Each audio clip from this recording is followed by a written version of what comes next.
into WKYT News at 5:30, live on air and streaming on WKYT Plus. I'm Amber Philpott. Good evening. I'm Bill Bryant. We're glad you're with us. We first brought it to you Tuesday when Kentucky Attorney General Russell Coleman called on Governor Andy Beshear to resume executions in Kentucky.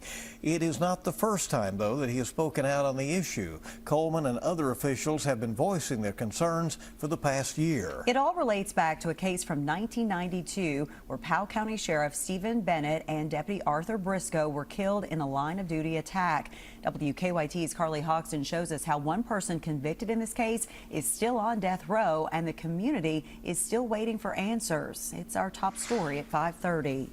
But this man killed two of our law enforcement agents that were there that day doing the job we hold them accountable to do.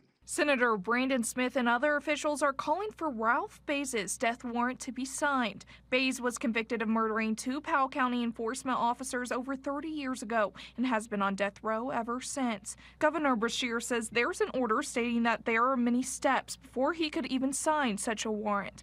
He says even if he could, there are no resources for lethal injection. Kentucky does not have the drugs to carry out an execution if one was to move forward, and the companies are saying right now that they will not provide them to us or to any other state. Senator Smith says he's heard a different story. Trump has made it very clear that he would make these drugs available to states. And here in Powell County, Judge Executive Eddie Barnes says he was a good friend with the sheriff and the sheriff deputy connected to the case, and he believes the family deserves justice. I actually worked under Sheriff Steve Bennett as a patrol deputy. He said after nearly 34 years that the case still impacts people in Powell County daily. Barnes says he wants the sentence to be carried out.